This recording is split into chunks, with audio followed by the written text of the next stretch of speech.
life. Look, he left us 3 years ago, Little Richard. He was 87, bone cancer, and I've got the details of his last days coming up, which clearly were not a joy. But look, in life, a music giant, you know, Bill, he was considered the originator, the founding father of rock, the architect of rock and roll. And when he first burst onto the music scene, which was the early 50s, the world had never seen anything like it. I mean, that piano pounding, the high-octane energy, the screeching, that falsetto that you just heard some of, the wigs, the false eyelashes, the makeup, the sparkling outfits. I mean, he made, honestly, Liberace look completely demure. Liberace on speed. Yeah, and here is some fabulous trivia. You think of Tom Jones, the Welsh whaler, old swivel hips himself, as being the first singing sensation in the world to be the target of women's knickers and bloomers and bras and the undergarments being tossed at him on stage. But oh no, look, Tom obviously had been in his day buried under panties and bras and all that kind of stuff flung by fervent female fans. But Little Richard was the first music star to cop that barrage of flying smalls. Now, this was in the 50s. Tom came around, a little while later. So Little Richard, he was the vanguard in so many ways. But when his career kicked off, he'd be jumping around and screeching in full decibel. It was such that, it was a concert in Baltimore, one example. Fans tried to jump off balconies at the stadium and had to be restrained. That was kind of, the way in which he worked and how his fans were whipped into this froth. Women started peeling off their clothes and throwing it at him on stage, and really that's how it all began. Look, the huge hit songs, we just had that, Tutti Frutti, Long Tall Sally was another one, Slippin' and Slide, and Good Golly, Miss Molly, and Lucille was another. All of these songs just had his fans going completely, utterly barking mad for him. Such was his fame that the Beatles opened for Little Richard. And while his career soared, his private life was mayhem. We're going to get onto that, the drama, the crazy drug abuse. There were wild orgies. I'll keep that as clean as I can. How he was nearly murdered over an unpaid cocaine bill. His father was fatally shot outside a bar by his best friend. This was when Little Richard was 19, and there was a reason why all of that. And his early life, if you can believe it, as a drag queen. Now, I did say strap in. It is a stunning story. Probably the reason we've not seen it on the big screen yet, Bill, everybody's life is coming to the big screen, but not Little Richard's, is because how do you tell it? It is just so absolutely crazy. So industrial strength smelling salts at the ready, please. Mate, you have set it up, as usual, beautifully. It's 25 past midday. When we come back, the full, unfettered story of Little Richard with Craig Bennett. And this week's segment with Craig Bennett is Little Richard and Big Story, Craig. A huge story, yes. Little Richard was born Richard Penniman in Georgia, and it was 1932, Bill. So this coming December, his birth month, he'd have been 91. Look, he was one of 12 kids, huge family. Now, you'll love this. His dad, Charles, was a brick mason who sold bathtub gin and was also a preacher. So, lot going on there. His mum was a very deeply religious person, barely lifting a head from the Bible, except obviously to take to hospital and give birth to kids, because, as I say, 12 of them. Look, he started singing in church as a kid, and because he was small and sickly, his family nicknamed him Little Richard, and it stuck, and that's how Little Richard came to be. Even then, as a kid, his voice was loud and raucous to the point where he was often kicked out of church for screaming the hymns at the top of his lungs.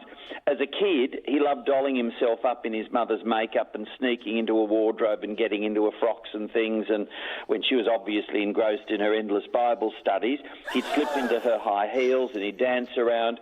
And one day, this went on for years, one day his father caught him in full drag singing in the lounge room and, horrified, kicked him out of the house. And he was, I think, 14. So essentially he was kicked onto the streets, kicked to the curb, taken in by a white family who ran a nightclub. And that is where Little Richard began his showbiz career as a drag queen named Princess Lavon, whose signature was a turban. and he sang all these outrageous songs that he's written. One of them was Tutti Frutti, which was a song he wrote when he was doing drag. I mean, you try and piece the lyrics together, and it's just kind of crazy stuff.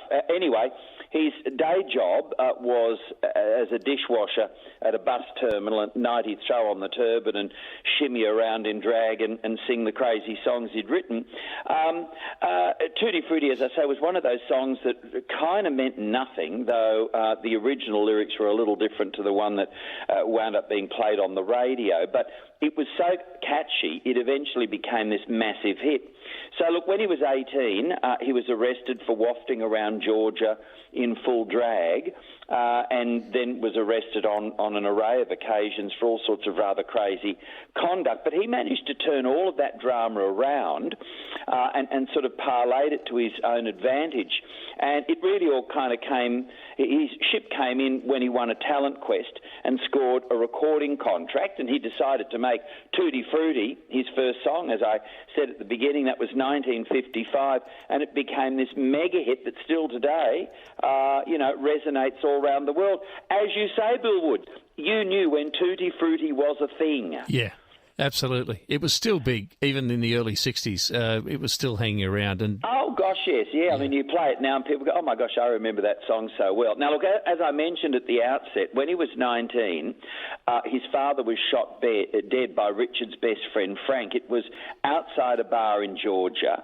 And in an astounding twist, the best friend, Frank, who shot little Richard's dad dead, was out of jail within a week. And Richard said it was never completely understood what had happened. He felt that his friend Frank had kind of shot his father for having kicked little Richard out of the house for being discovered wafting around the lounge room in drag, but it was never understood why he was sprung from jail within the course of a week. Extraordinary. Anyway, Australia, 1957. This is in itself an amazing story. His life took a dramatic turn. This is little Richard's. Now, up until this point, he'd been this wild partier. There was the booze, every conceivable drug you could imagine. He could apparently snort the chrome off a bumper bar. And was inhaling, they say, and you think this back in the day, like the 50s, $1,000 worth of cocaine a day. I mean, extraordinary amounts of money we're talking here. And he was arrested umpteen times and jailed for voyeurism, which was sort of a weird thing. He liked spying on people from behind bushes and things. Anyway, 1957, he's brought to Australia, in fact, by the Aussie impresario Lee Gordon, who thought, little Richard would be a huge hit here. At this point in time, he's wild, he's crazy, doing all the drugs and the drink and whatever else. But on a flight from Melbourne to Sydney, he had this epiphany. He was looking out of the window and reflecting on all the crazy stuff that he'd become involved in, all the while holding a Bible, and he saw this red glow of the engines, and he thought, this plane's being held up by angels. And then he saw this ball of light stream across the sky and deduced that this was a message from God to basically amend your wicked ways. Well, it turned out that ball of light was actually the Russian rocket, the Sputnik, that was streaming across the sky, but little Richard thought that it was God sending him a personal message. Anyway, by the time he landed in Sydney, got off that plane, little Richard was a completely changed man, and so he had gone from wild and crazy little Richard doing all sorts of things to basically being Pearl Pure Heart. And on a trip across Sydney Harbour, so he's on the ferry, going from, Circular Quay across to Manly, he tossed overboard countless thousands of dollars in jewels, in diamonds, gold chains, rings, essentially whatever he was wearing in terms of all of that excess and largesse and so forth, stripped himself of all the jewellery and threw it into Sydney Harbour. So, folks, somewhere down there between Circular Quay and Manly is a cornucopia, a treasure trove of little Richard's jewellery, and that was 1957. I'm going to take up scuba diving. The thing about little Richard is he'd be wild and crazy one minute, off his brain on booze and drugs and up to his neck in all sorts of insane sexcapades, and then he'd find the Lord and he'd become pure and virtuous, and then he'd stray, and then he'd cop a warning from God somehow and straighten up and fly right. And so that's essentially how his life went. Look, to his private life,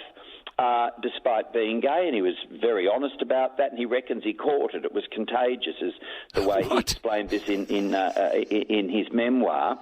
He was married in 1959. His wife was a very, very religious woman named Ernestine. They met at a church rally. And after marrying, they wound up adopting a son named Danny, who worked for years as Little Richard's bodyguard. Danny then went on to become a rapper and was actually with his dad, Little Richard, when he died back in 2020. Now, in the 80s, he told everything in this extraordinary book called The Life and Times of Little Richard, which bubbled over with all sorts of astounding details about his life and what he got up to, including jaw-droppers like Little Richard, apparently had this wild night in his dressing room with Buddy Holly, if you can believe it, and I think in polite circles they say a lady of the night named Angel, but Buddy Holly came out and said, those who knew Buddy Holly, because he died in that plane crash, but those who knew came out and said, none of this ever happened. This was all just the fantasy of Little Richard. No, Buddy Holly would never have become involved in all that sort of stuff. I remember there was, I think it was a decade or so ago, a man named Moses blabbed to the American tabloid saying that he'd been, there was the headline, Little Richard sex slave in the 70s, how the story went this way: he was 17, Richard was 45, how Moses had been literally plucked from the audience of a concert in Florida with Little Richard saying, oh my gosh, you've got the look, you're going to be a star, I'll make you a star. Well, none of that happened. Instead, this guy alleged that Little Richard threw himself at him and how he barricaded himself in his bedroom for almost 11 years, but how Little Richard's house was this mess, how Little Richard had very weird ways like taking baths with the vegetables for dinner that night to save on water. Why wash the veggies when you can wash yourself and the veggies in the same water? And how Little Richard was in fact totally bald, looked like Kojak in the hair department when the wigs were off. And then told this unbelievable story, Bill. I told you need the smelling salts, how on one occasion they were riding in Little Richard's convertible Rolls-Royce when Richard's toupee flew off his head and landed in the freeway, and there was this mad scramble to try and retrieve this thing that looked like it was a bit of roadkill in the first place. I was going to say, I hope, you know what they're like in the US, I hope no one stopped to try and eat it. Well, in later life, Little Richard became an ordained minister. He looked back over his life and said, I can't believe I did all that stuff, completely turned around, once again became absolutely devoted to the Bible and so forth, and, as I say, became a minister who presided over the weddings of a whole bunch of celebrity friends, like when Tom Petty got married, on whatever occasion Little Richard did the officiating there. Likewise, when Cyndi Lauper got married. You might remember when Bruce Willis and Demi Moore wed in 1987, Little Richard was the one who married them. He was a celebrant. Wow. Look, in the decade before his death, his health had gone downhill drastically. He'd had his hips replaced. He was in constant back pain. He was often photographed in a wheelchair and would frequently take to his website asking fans for prayers. He then moved in with his brother in Tennessee as his days dwindled. And, look, he left us May 9, 2020, 87 he was, with his brother, one of his sisters and his son at his bedside. And he was laid to rest in the grounds of a university in Alabama, in fact, the one where he did his first Bible study.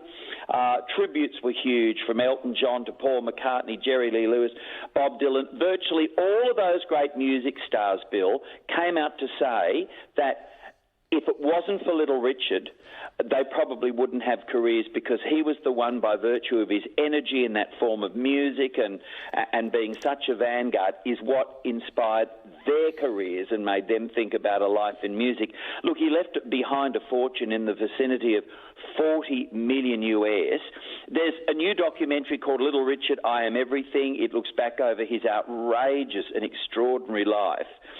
amid so many incredible revelations, including this one, that when James Brown, the godfather of soul, I feel good and all that stuff, well, when he was just starting out, he would often substitute for Little Richard on stage. If Little Richard had said yes to more than one gig in a night, and obviously he couldn't be in two places at the one time, James Brown was just starting out, they were friends, and he'd say, throw on the Little Richard wig, dress up like me, leap about and screech out the songs, and the audience had absolutely no idea. It wasn't Little Richard they were seeing, but then an unknown James Brown. So all I can say is this, Bill. Enid, you asked, there it is, Little Richard's life, warts and all. And as I say, probably all too shocking for the big screen, which is why his life has never been made into one of those big screen biopics at this point in time. Well, I was going to say, isn't it? Surely not to... Nothing is sacred these days. I sanitised that. I'm telling you, I ran the Dettol over that before I even ventured anywhere near your ear holes, Billwood, because I just think that, if you heard the absolutely unfettered story, the unvarnished story, you would. I don't even think smelling salts could revive you, and I know you've got a very firm constitution. Yes, and I've led a very sheltered life, Craig, so I do appreciate it. Not. Perfectly well. You've been unsheltered, and even I was worried you'd be shocked. Oh, mate, that was quite something. I thought I knew a little about Little Richard, but I didn't know a lot. That was amazing. He might have been Little Richard, but it was one heck of a big life. It sure was. Well, I hope you can top that next week. At least make your very best efforts to do so, Craig. Thank you, and we'll do it all again. I'm on a mission now, Bill. Thank you for that. I accept the challenge. Yes, your challenge, if you do accept it, which it has been, good on you. Mission impossible for next week. Thank you, Craig Bennett. Bill. Bye. There he is, starstruck, and I've been rather struck by that star, Little Richard. It's 18-1.